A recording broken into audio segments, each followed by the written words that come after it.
ختم نبوت صلی اللہ علیہ وآلہ وسلم کی برکت سے جو اپنے محبوب صلی اللہ علیہ وآلہ وسلم کی مبارک دعوت کا کام امت کو ٹرانسفر کیا تھا، کنتم خیر امۃ اخرجت للناس تأمرون بالمعروف وتنہون عن المنکر وتؤمنون باللہ، تم سب سے بہترین امت ہو جو لوگوں کے نفع کے لیے نکالے گئے ہو، نیکی کا حکم دیتے ہو اور برائی سے روکتے ہو اور اللہ پر ایمان رکھتے ہو۔ ایمان کا ذکر اللہ تعالیٰ نے تیسرے نمبر کے اوپر کیا۔ پہلے نمبر پر نیکی کا حکم دیتے ہو، پھر برائی سے روکتے ہو اور اللہ پر ایمان رکھتے ہو۔ اس میں ایک لطیف سا اشارہ تھا کہ اللہ پر ایمان لانے کا حق وہی شخص ادا کر رہا ہے جو نیکی کا حکم دیتا ہے اور برائی سے روکتا ہے۔ جب تک یہ معاملہ نہیں ہوگا اس وقت تک اللہ تعالیٰ کے لیے اس کی کمٹمنٹ، حمیت شو نہیں ہوگی کہ اس کے لیے ترجیح اول اللہ کی ذات ہے۔ اسی لیے قرآن و سنت میں بے شمار جگہ اس چیز کو ایمفسائز کیا گیا، اور اس میں جو ضربۂ سنام ہے، ٹاپ آف دا لسٹ، وہ سورۃ العصر ہے، جس میں اللہ تعالیٰ نے کامیابی کے لیے 4 بنیادی شرائط بتائیں کہ کم از کم یہ جس میں ہوں گی وہ آخرت میں اللہ کے حضور کامیاب ٹھہرے گا۔ الا الذین آمنوا، پہلے تو اللہ تعالیٰ نے فرمایا کہ زمانے کی قسم ہے کہ پوری انسانیت گھاٹے میں ہے، یا زمانہ گواہ ہے اس بات پہ کہ پوری کی پوری انسانیت گھاٹے میں رہی ہے۔ اکثریت لوگ تو گمراہی ہوئے، انبیاء کرام کی دعوت پر بہت کم لوگوں نے لبیک کہا، لیکن جنہوں نے کہا ان کو اللہ تعالیٰ نے پھر ذکر کیا، والعصر ان الانسان لفی خسر، زمانہ گواہ ہے اس بات کے اوپر، قسم ہے زمانے کی کہ انسانیت اوورآل گھاٹے ہی میں ہے۔ الا الذین آمنوا، اب یہ وہ 4 شرائط شروع ہو رہی ہیں، سوائے ان کے جو ایمان لے آئے، وعملوا الصالحات، اور نیک اعمال کیے۔ یہ بہت آسان کام ہے جی، کیونکہ اگلے 2 کام اتنے مشکل ہیں، ان کی نسبت سے دیکھا جائے تو یہ بہت آسان کام ہے۔ ہاں اگر اسے آپ ایبسولوٹلی دیکھیں تو یہ بھی مشکل کام ہے۔ وہ اگلے 2 کام کون سے؟ نمبر 3، وتواصوا بالحق، اور حق بات کی وصیت کرتے رہے، وہی امر بالمعروف ونہی عن المنکر، یعنی نیکی کا حکم دینا اور برائی سے روکنا۔ اس میں بھی جو برائی سے روکنا ہے یہ زیادہ مشکل کام ہے۔ نیکی کا حکم آپ دیں، لوگ آپ کو ہار بھی بنائیں گے، جیسے ہی برائی کا ذکر آپ کریں گے کہ یہ کام نہ میں نے کرنا ہے نہ کسی کو کرنے دینا ہے، تو دیکھیں کہ وہی عاشقان رسول، وہی عاشقان توحید آپ کے مخالف ہو جائیں گے، جس کی سب سے نمائندہ مثال رسول اللہ صلی اللہ علیہ وآلہ وسلم کی مبارک ذات ہے۔ یعنی ایک شخص 40 سال تک مکے کے لوگوں کی آنکھوں کا تارا ہے، اور ایک دعوت توحید بلند کرنے کے اوپر یہ حال ہو گیا ہے کہ ان کو اپنی جان بچا کر رات کے وقت ہجرت کرنی پڑی ہے اسی شہر سے جہاں ان سے بڑھ کر کوئی محبوب نہیں تھا، اور اس کی سب سے بڑی نشانی یہ تھی کہ لوگ آپ کو صادق اور امین کہتے تھے، اور اپنی امانتیں، اس زمانے میں بینک تو نہیں ہوتے تھے، تو سیکیورٹی کے لیے آپ کے پاس رکھواتے تھے کہ بھئی یہاں جمع کروا دی تو سمجھو محفوظ ہوگی، یہ شخص نہ کسی کو دغا دے گا، نہ کسی سے جھوٹ بولے گا، نہ کسی کے ساتھ فراڈ کرے گا۔ تو اگر رسول اللہ صلی اللہ علیہ وآلہ وسلم کا یہ سٹیٹس ہے تو باقی تو شاہی کوئی نہیں، پھر سیدھی سی بات ہے۔ اور چوتھی شرط بتائی، وتواصوا بالصبر، پھر صبر کی تلقین بھی ساتھ کرنی ہوگی، یعنی یہ آپ کو ساتھ بتانا ہوگا کہ حق گوئی کا اینڈ رزلٹ جو ہے وہ تکلیف ہے، اس کے بغیر تو اللہ تعالیٰ نے چھوڑنا نہیں ہے۔ اس لیے آپ دیکھیں کہ انبیاء کرام علیہ السلام کے اوپر اتنی تکلیف آتی ہیں۔ یہ جو آپ کو وائزین بتاتے ہیں نا کہ اللہ کے راستے پر چلنے کا الٹیمیٹ انجام یہ ہے کہ انسان کو کوئی سکھ نصیب ہو جاتا ہے دنیا میں، تو یہ بالکل آپ کو غلط بتاتے ہیں۔ ہاں یہ بات درست ہے کہ دنیا میں آئی ہوئی تکلیف برداشت کرنا آسان ہو جاتا ہے، اور یہی ہے فی الدنیا حسنہ۔ فی الدنیا حسنہ کا یہ مطلب نہیں ہے کہ آپ کو تکلیف نہیں آئے گی، ورنہ تو انبیاء کرام علیہ السلام کو کوئی تکلیف نہ آتی، ان کے اہل البیت علیہ السلام کو کوئی تکلیف نہ آتی، ان کے جانثار صحابہ کرام علیہم رضوان کو کوئی تکلیف نہ آتی، لیکن ان کی تکلیفیں جب ہم دیکھتے ہیں تو ہم تو ان کے مقابلے میں شاہی کوئی نہیں۔ یہاں تو پھر بھی لاش گھر واپس آ جاتی ہے. آپ ذرا امیجن کریں کہ جو صحابہ کرام اور تابعین جنگ یرموک میں اور قادسیہ میں اتنی دور گھر سے 1000 کلومیٹر 1500 کلومیٹر گئے اور جو راستے میں بھی فوت ہوئے اور جو میدان جنگ میں شہید ہوئے تو ان کی قبریں وہیں بنتی تھیں. وہ لاشیں واپس نہیں آتی تھیں، نہ آ سکتی تھی. ظاہر ہے وہ پھر لاش ڈیکمپوز ہونا شروع ہو جاتی ہے. آج کل تو ہمارے پاس چونکہ ہوائی جہاز کا سفر ہے، ڈی فریزر موجود ہیں اور یہ سارے کے سارے سرد خانوں والا سلسلہ شروع ہے، تو اس لیے اس زمانے میں تو ایون امیر حمزہ آپ دیکھ لیں، وہ تو مدینہ شریف کے بالکل ساتھ غزوہ احد کا میدان ہے، ان کو مدینے میں نہیں لا کے دفن کیا گیا، وہیں احد کے میدان میں ان کی قبر بنی ہے. تو جہاں جہاں ہوتے تھے، جنگ یمامہ میں جو لوگ شہید ہوئے ہیں آپ دیکھیں، عمر سیریز میں انہوں نے فلمایا نہیں ہے، وہ جو صحابہ کرام 700 سے زیادہ تو حفاظ شہید ہوئے تھے، ان کی قبریں وہیں اسی میدان میں بنی ہیں. وہ جو جھوٹا کذاب تھا مسلمہ کذاب، اس کے خلاف جو جنگ ہوئی، تو لاشیں گھر نہیں آیا کرتی تھیں. تو آپ اندازہ کریں، اس کا مطلب ہے کہ صحابہ کرام جب بھی گھروں سے نکلتے تھے تو وہ واقعی الوداعی ملاقات ہوتی تھی. وہ آپ والی نہیں جو آپ حج اور عمرے پہ جاتے ہیں. آپ تو ملاقات اس لیے کر کے جاتے ہیں نا کہ بتا کے جائیں کہ میں چلے آ جائیں، اور ساتھ یہ میسج دیتے ہیں کہ جب میں واپس آؤں گا تو پھر مبارک کے لیے میرے گھر آنا ہے، ادروائز میں پوری زندگی اپنے دل میں تیرے خلاف بغض چھپا کے رکھوں گا کہ تو آیا نہیں تھا مبارکباد دینے. لیکن ادھر تو بھائی معاملہ ہی کچھ اور تھا. تو یہ ختم نبوت صلی اللہ علیہ وآلہ وسلم کی برکت سے یہ جو کام شفٹ ہوا ہے، وتواصوا بالحق اور وتواصوا بالصبر، یا امر بالمعروف ونہی عن المنکر، یہ بہت مشکل کام ہے، یہ نبیوں والا کام ہے. لیکن اس کائنات کا سب سے بڑا انعام وہ ہے انبیاء کرام کا جنت میں پڑوس، جو انسان خود حاصل کر سکتا ہے محنت سے. اس سے بڑا بھی ایک انعام ہے لیکن وہ انسان محنت سے حاصل نہیں کر سکتا. وہ یہ ہے کہ انسان کو اللہ تعالیٰ پیغمبر بنا دے. یہ وہبی ہے، یہ کسبی نہیں ہے، یعنی اللہ کے عطا کرنے پر ہے. اس کے علاوہ جتنے بھی مراتب ہیں وہ محنت سے حاصل ہو سکتے ہیں. آپ دیکھیں، اگر صحابہ اور اہل بیت رضی اللہ عنہم اجمعین وعلیہم السلام اجمعین کو یہ اللہ تعالیٰ نے خصوصیت دی ہے کہ انہوں نے نبی الاسلام کا قرب پایا اور وہ امت میں بہترین لوگ ٹھہرے، لیکن جنت میں انہیں بھی رسول اللہ کا پڑوس ملنا ہے اور آپ بھی حاصل کر سکتے ہیں. جنت میں سٹیٹس برابر ہو گیا، ہاں مراتب وہاں فرق ہو سکتے ہیں، لیکن نبی الاسلام کے پڑوس میں اگر کسی کو آج جگہ مل جائے یا اس زمانے کے بندے کو، at the end of the day وہ برابر ہو گیا، کیونکہ نبیوں کا پڑوس تو مل گیا نا. اور وہ ان لوگوں کے لیے جو نبیوں والا کام کریں گے. اللہ نے یہ کام تو لینا ہے، چونکہ ختم نبوت کی برکت سے اب یہ کام امت سے لیا جانا ہے، پیغمبر کوئی نہیں آنا. تو اب یہ امت کی خوش قسمتی ہے کہ کون کون اپنے آپ کو بھرتی کروا لیتا ہے اس کام کے لیے. آواز تو اللہ کی طرف سے لگی ہوئی ہے کہ جس نے بھرتی ہونا ہے ہو جائے، نبیوں والا کام کرے اور جنت میں اپنے پیغمبر کے ساتھ پڑوس حاصل کر لے صلی اللہ علیہ وآلہ وسلم. اللہم اجعلنا منہم مع النبیین والصدیقین والشہداء والصالحین آمین.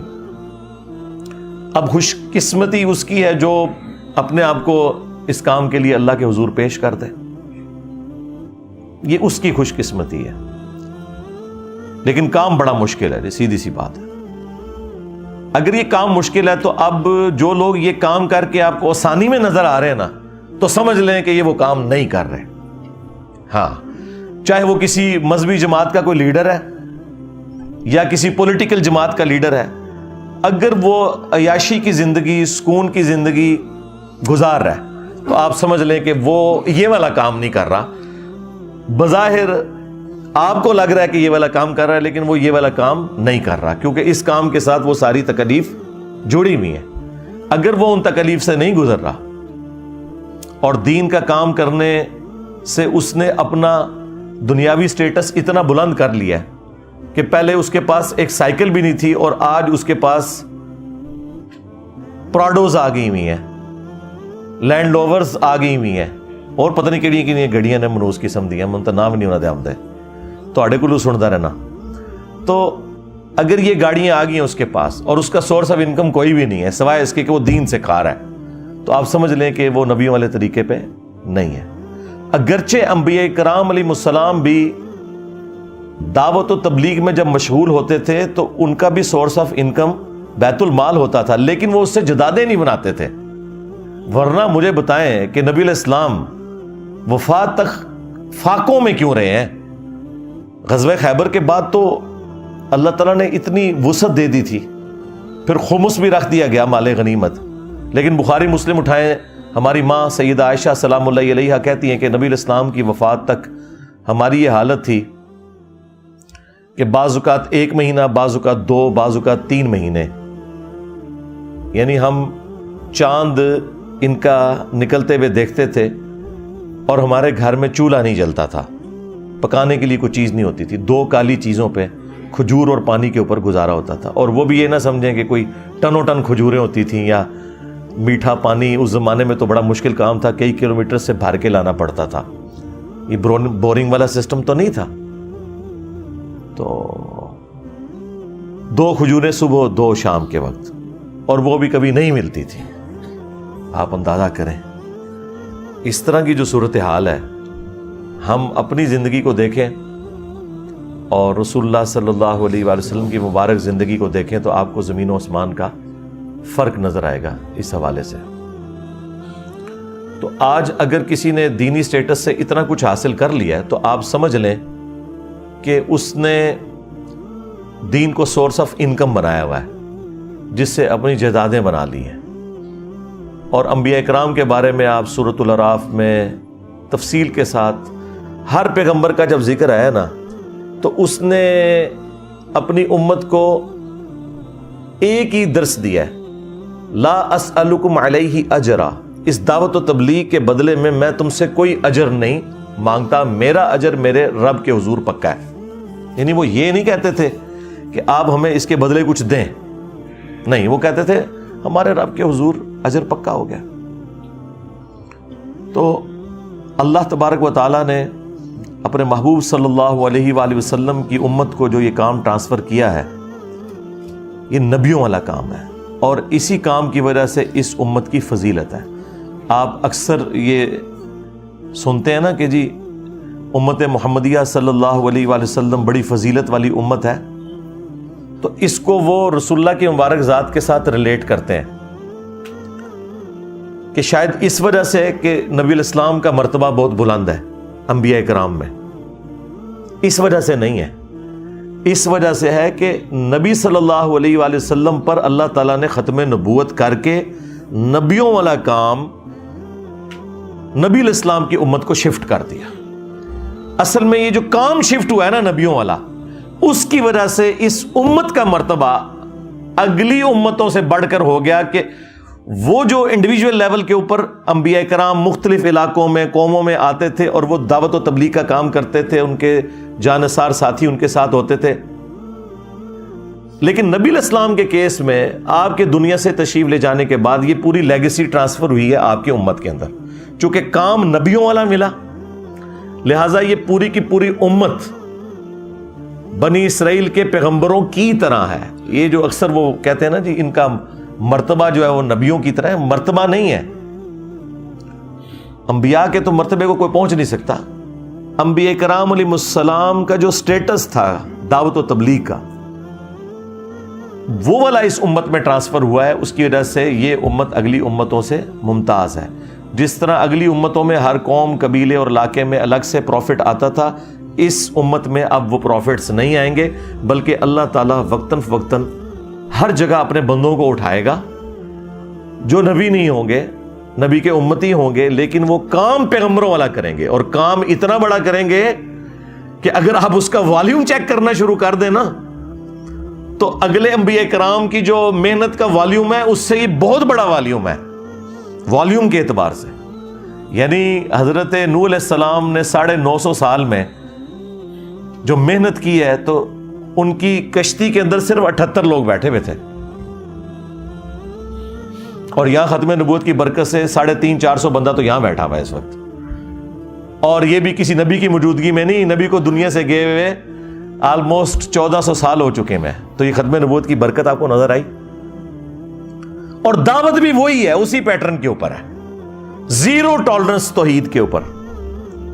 یعنی اگلی امتوں کا یہ حال تھا کہ حضرت موسیٰ علیہ السلام 40 دن کے لیے آلموسٹ گئے ہیں کوہ طور پر، اور پیچھے 70,000 ان کے صحابہ جو ساتھی تھے مرتد ہو گئے. انہوں نے بچڑے کا ماڈل بنا کے اس کی پوجا شروع کر دی. ایک دن میں 70,000 وہ قتل ہوئے، اور عام انسان نہیں، حضرت موسیٰ کے اصحاب. لیکن اللہ نے ان کی توبہ قبول کر لی. وہ قرآن میں ہے کہ توبہ قبول ہو گئی، لیکن کہا گیا کہ توبہ یہ ہے کہ یہ قتل کیے جائیں گے. دنیا میں اب ان کو رہنے کا حق نہیں ہے، اب ان کو جنت ملے گی لیکن دنیا میں ان کی گردنیں اترے گی. اور ادھر دیکھیں نبی علیہ السلام کو تشریف لے جائے ہوئے 1400 سال تقریباً گزر چکے ہیں، لیکن توحید اسی طریقے سے ٹنا ٹن ہے، زیرو ٹالرنس ہے.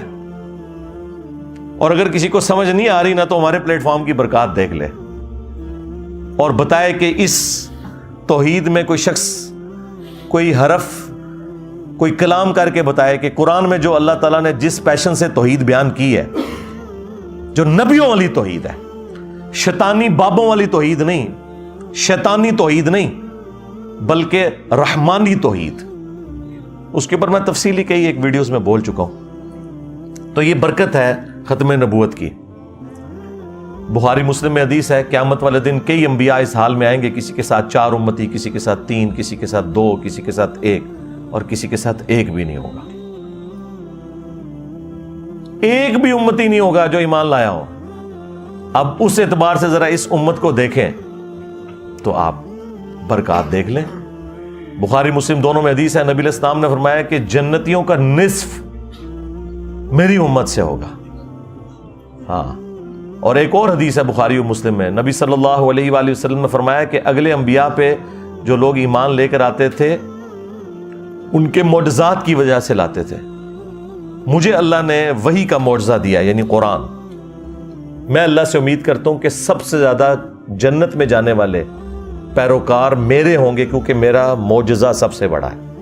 یہ نبی علیہ السلام کا معجزہ قرآن، ٹھیک ہے. اور یہ اتنا بڑا معجزہ ہے کہ یہ اتنی لاڈلی کتاب ہے کہ اس سے پہلے کوئی کتاب اللہ نے محفوظ بھی نہیں کی، اور وہ بھی ختم نبوت کی برکت سے ایسا ہوا کہ چلو نبی تو دنیا میں موجود نہیں ہے، لیکن نبی کا خلیفہ، نبی کا وصی، نبی کا سلیبس وہ اللہ تعالیٰ نے محفوظ کر دیا. انا نحن نزلنا الذکر وانا لہ لحافظون، سورۃ الحجر آیت نمبر 9. بے شک اس الذکر قرآن یاد دہانی کو ہم نے نازل کیا، ہم ہی اس کی حفاظت فرمانے والے ہیں. تو اس کو اللہ تعالیٰ نے قیامت تک کے لیے محفوظ کر دیا تاکہ کوئی شخص یہ گلہ نہ کر سکے کہ ہم نے تو پیغمبر کا زمانہ پائے نہیں، ہمیں تو پتہ ہی نہیں تھا حق کیا ہے.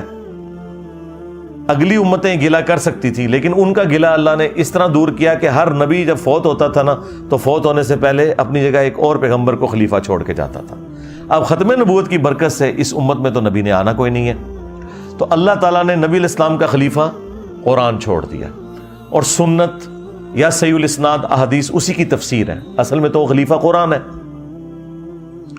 اور امت کا یہ حال ہے کہ امت کی اکثریت بشمول علماء کے قرآن انہوں نے ترجمے سے پڑھا ہی نہیں ہے. اگر پڑھا بھی ہے تو انہوں نے قرآن کو اپنا امام نہیں مانا کہ قرآن کو ہم اس لیے پڑھیں کہ ہم نے قرآن کے مطابق اپنے عقیدے کرنے ہیں، بلکہ انہوں نے یہ کیا کہ ہم قرآن اس لیے پڑھیں کہ اپنے جو بزرگ بابوں کے عقیدے ہیں نا وہ قرآن میں کہاں ثابت ہوتے ہیں، اور قرآن کی کون سی آیات جو ہیں وہ ہمارے بزرگوں کے عقائد کے خلاف ہے تو ان کا ہم جھوٹا جواب تلاش کرنے کی کوشش کریں. جس کا سب سے بڑا ثبوت ہے کہ 10-10 20-20 30-30 جلدوں کے اوپر قرآن کی تفسیریں لکھ کے لوگ مر گئے، اور حالت یہ ہے کہ پہلے صفحے پہ لکھا تھا ایاک نعبد و ایاک نستعین، اور اس کی تفسیر میں انہوں نے لکھا کہ یا علی مدد بھی ثابت ہے، یا عبد القادر جیلانی بھی ثابت ہے. یعنی جس بندے نے قرآن کی تفسیر سے یہ نکالا ہے، یعنی جو قرآن میں معنی اچھل اچھل کر باہر نکل رہا تھا وہ اس نے قبول نہیں کیا کہ اللہ تیری عبادت کرتے ہیں اور تجھی سے دعا مانگتے ہیں.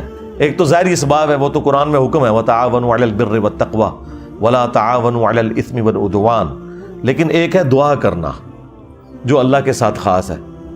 تو اب مجھے بتائیں انہوں نے کیا تفسیر لکھی، اور توحید نہیں اگر تو باقی تو ساری چیزیں فارغ ہیں.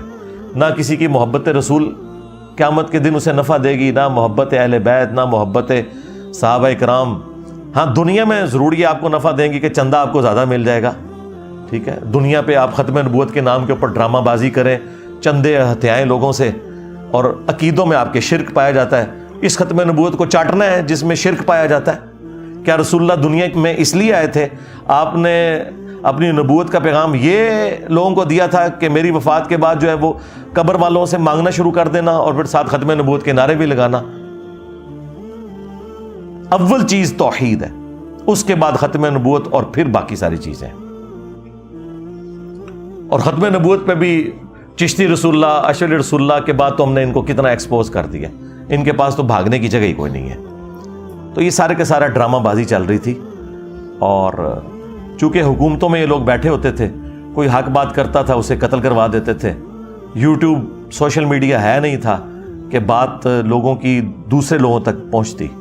یہ تو اللہ تعالیٰ نے چونکہ نشت ثانیہ اسلام کی کرنی ہے، قیامت سے پہلے امام محمد بن عبداللہ المہدی رضی اللہ تعالیٰ عنہ علیہ السلام کے ذریعے اللہ تعالیٰ نے دنیا پہ اسلام کا غلبہ کرنا ہے. اس کے لیے پھر اللہ تعالیٰ نے راہ ہموار کی.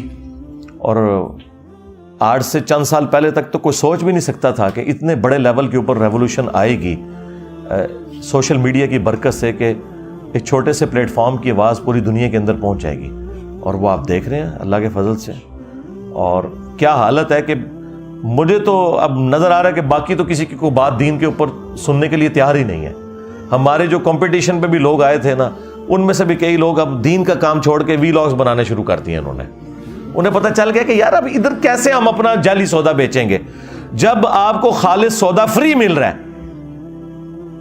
اور وہ اتنا خالص ہے کہ اس کا ٹیسٹ لوگوں کو بتا رہا ہے کہ باقی سب لوگ فراڈ کر رہے ہیں، تو اب لوگوں نے کیوں وہ فراڈ والی چیزیں لینی ہیں؟ تو جو 2-4 لوگ بچ گئے ہیں مجھے گالیاں نکالنے والے، انہیں بھی میں مشورہ دوں گا کہ آپ جو ہے نا، آپ بھی کیلے صحیح طریقے سے رکھنے کا طریقہ، ہاں، کھیرا کاٹنے کا مدنی طریقہ، یہ چیزیں لوگوں کو سکھایا کریں. دین کا کام چھوڑ دیں یار. آپ لوگوں کا یہ کام ہی نہیں. کیوں؟ ہمارے اس پلیٹ فارم کی برکت سے نہ صرف لوگوں میں یہ اویئرنیس آئی ہے کہ سچائی وہ ہے جو یہاں سے بیان ہو رہی ہے، اس سے بڑھ کر یہ کہ لوگوں میں یہ اویئرنیس آئی ہے کہ باقی جو کچھ بیان کر رہے ہیں نا وہ فراڈ ہی کر رہے ہیں. میرا یہ دعویٰ ہے کہ اس پلیٹ فارم کی برکت سے اب یہ حالت ہے کہ لوگ اگر قرآن و سنت بھی بیان کریں گے نا ہمارے مقابلے پر آ کے، تو آڈینس نہیں ماننے کے لیے تیار ہوگی. وہ کہے گی کہ یہ جھوٹ ہی بول رہے ہیں، کوئی اس طرح کی آیت نہیں ہوگی جب تک کہ وہ خود دیکھ نہ لیں. کیونکہ ظاہر ہے جب انہوں نے آیات پڑھی ایاک نعبد و ایاک نستعین اور اس سے یالی مدد ثابت کیا، آیت پڑھی واستعینوا بالصبر والصلاۃ، نماز اور صبر کے ذریعے اللہ کی مدد چاہو، اور اس میں سے یہ نہیں انہوں نے بتایا کسی نے آپ کو کہ آپ نے نماز پڑھ کے اللہ کی طرف متوجہ ہونا ہے، صبر کی روش اختیار کرنی ہے تو اللہ کی مدد ساتھ آئے گی، کیونکہ ساتھ ہی لکھا تھا ان اللہ مع الصابرین. صبر اور نماز کے ذریعے اللہ کی مدد چاہو، بے شک اللہ صبر کرنے والوں کے ساتھ ہے. جو اللہ کہہ رہا تھا وہ نہیں انہوں نے بیان کیا، انہوں نے بس یہ ٹکڑا لیا وَاسْتَعِينُوا بِالصَّبْرِ وَالصَّلَاةِ، اور کہا دیکھو اس سے ثابت ہوا کہ اللہ کے علاوہ بھی کسی سے مدد مانگی جا سکتی. اور لعنت ہو تہاڈی سوچ اتے. قرآن کی تعریف کرنے والے لوگوں، غداروں، عزتیں اویل کی ہیں تم نے رسول اللہ کے نام کے اوپر، سواریاں سوار کی تم نے مکے اور مدینے کی آوازیں لگا کر، اور پھینکی جا کے اجمیر میں، بغداد میں اور دیوبند اور بریلی کے اندر. غداری کی ہے تم لوگوں نے اپنے نبی کے ساتھ. غدار ہو تم اپنے پیغمبر کے صلی اللہ علیہ وآلہ وسلم. تو یہ اس میں سے نکال رہے ہیں کہ غیر اللہ کی مدد ثابت ہوتی ہے. جی تو آج تک کسی بھی مسلمان نے کہا ہے کہ المدد یا نماز میری مدد فرمائیے مشکل کشا، المدد یا صبر، اور جسے ثابت کر رہے ہو وہ تم نے کبھی نہیں کیا تھا، تو اس سے تم نے غیر اللہ کی مدد اور پھر اپنے بابے پکارنے شروع کر دیے. اس میں بھی یہ نہیں نکل رہا تھا.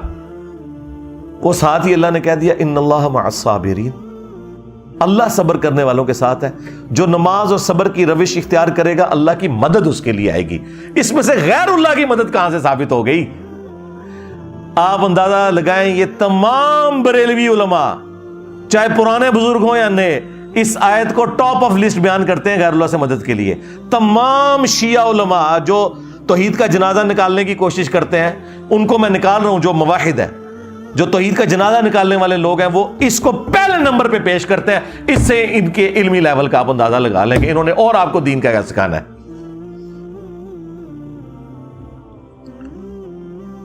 اچھا کوئی اگر دائی اٹھتا بھی ہے تو وہ غامدی صاحب کی طرح کوشش کرتا ہے کہ پیار محبت سے کوئی بات پہنچانے کی کوشش کریں.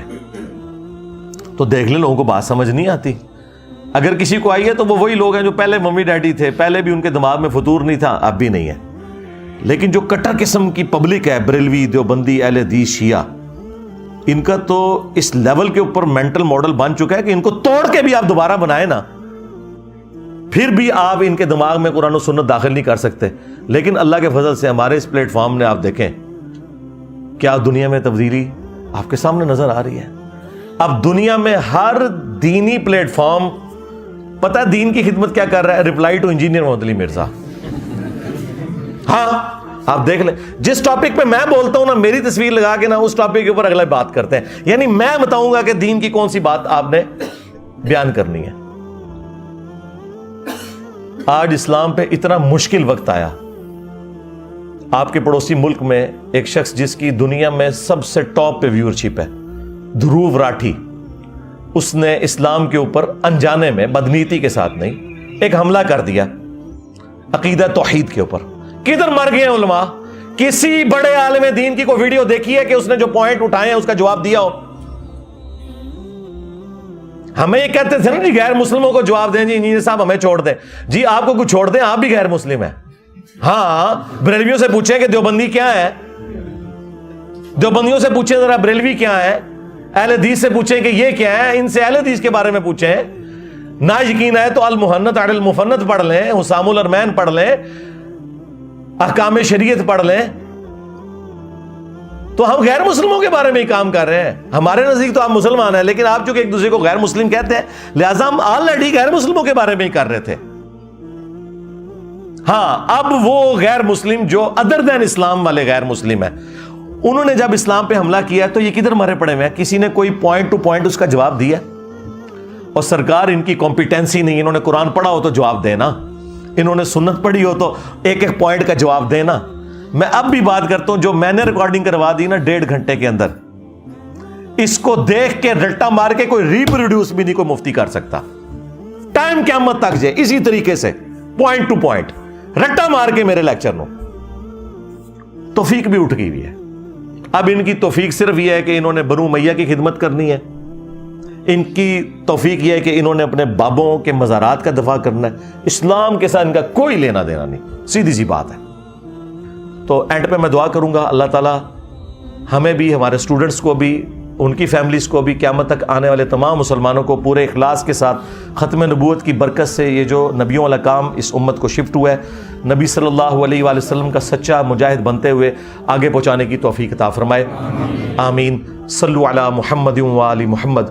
اللہم صلی علی محمد وعلی آل محمد واصحاب محمد وازواج محمد وامت محمد اجمعین الی یوم الدین. آمین.